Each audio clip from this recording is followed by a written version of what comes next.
रजनी को बचपन से ही पेंटिंग का बहुत शौक था। वो हमेशा से ही पेंटर बनना चाहती थी, पर उसके माँ और पिताजी ने उसको कभी भी इस चीज के लिए सपोर्ट नहीं किया और उसकी शादी नीरव से हो गई। नीरव रजनी को बहुत प्यार करता था, पर रजनी हमेशा चुपचाप ही रहती। वो इस शादी से खुश नहीं थी। वो ये शादी नहीं करना चाहती थी। उसे तो हमेशा से पेंटर जो बनना था। अपने इस सपने को वो नहीं पूरा कर पाई, इसलिए वो हमेशा उदास रहती थी।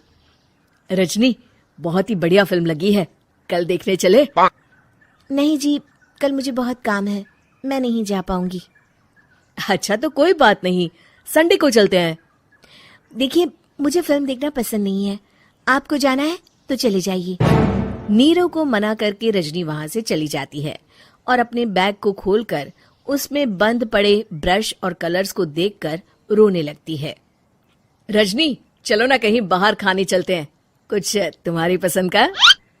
जी, मुझे नहीं जाना, मेरी तबीयत ठीक नहीं है। रजनी वहां से चली जाती है। नीरव को समझ नहीं आता कि रजनी उससे इतना दूर क्यों रहती है। वो जब भी उसके साथ वक्त बिताना चाहता है, रजनी कोई ना कोई बहाना बना देती है। एक दिन घर पर कोई नहीं था। रजनी घर का सारा काम जल्दी से खत्म कर लेती है। घर पर अकेले होने के कारण वो सोचती है कि वो आज पेंटिंग करेगी।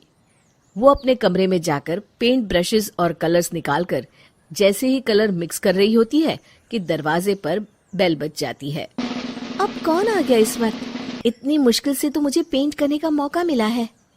रजनी दरवाजा खोलती है तो उसकी सास अपनी सहेलियों के साथ खड़ी होती है और सब घर के अंदर आ जाते हैं। अरे बहू, सबको शरबत बनाकर पिला दे, बाहर तो बड़ी गर्मी है। उफ। जी। रजनी पेंट ना कर पाने से उदास हो जाती है। उसे गुस्सा भी आ रहा होता है कि उसने इस शादी के लिए हाँ क्यों कह दी। वो रसोई में जा रही होती है कि उसकी सास उसे रोकती है। बहू, सबके खाने का भी इंतजाम कर लेना, आज का लंच तो ये सब यहीं करेगी। हाँ। रजनी बिना कुछ कहे रसोई में चली जाती है। सबके लिए खाना बनाती है। सब खाना खाते हैं और रजनी घड़ी देखती है कि ये सब कब जाएंगे ताकि वो अपनी पेंटिंग कर सके। जब शाम होती है तब सब चले जाते हैं अपने घर। अरे बहू, सब तेरे खाने की तो बहुत तारीफ कर रहे थे, सबको बहुत अच्छा लगा खाना। आपको मुझे सुबह बताना चाहिए था ना कि आपकी सहेलियां आ रही हैं। पता भी है कितना वक्त लगा सारा खाना बनाने में। अरे बहू, तू ऐसे कैसे बात कर रही है मुझसे? तो और कैसे बात करूं? मैं इस घर की कोई नौकरानी नहीं हूं कि इतना काम करूंगी। रजनी अपने कमरे में जाकर दरवाजा बंद कर लेती है। शाम को जब नीरव आता है तो उसकी माँ उसे पूरी घटना के बारे में बताती है। क्या रजनी ने आपसे इस तरह बात की माँ? हाँ, और पता नहीं उसे क्या हो गया है, शाम से बाहर भी नहीं आई है। मैंने तो कई बार आवाज दी, खाना भी नहीं खाया उसने। तू ही बात करके देख ले बेटा। नीरव अपने कमरे का दरवाजा खटखटाता है। रजनी, दरवाजा खोलो, मैं हूं। रजनी दरवाजा खोलती है और फिर वापस जाकर अपने बिस्तर पर लेट जाती है। रजनी, माँ से बात करने का ये क्या तरीका है? मैंने कोई गलत बात नहीं की है। अरे तुम क्यों ऐसे बर्ताव कर रही हो सबके साथ? क्या तुम इस शादी से खुश नहीं हो?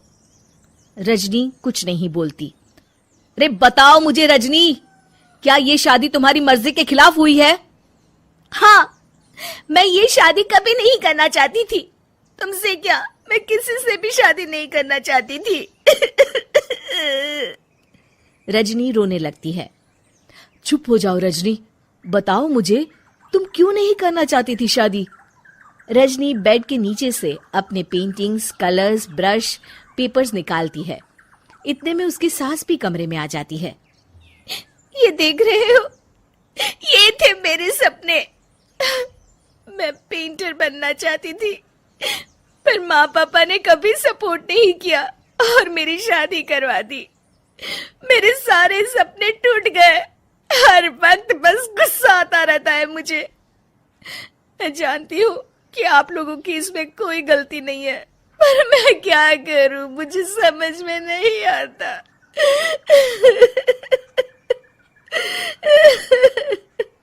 रजनी फूट फूट कर रोने लगती है।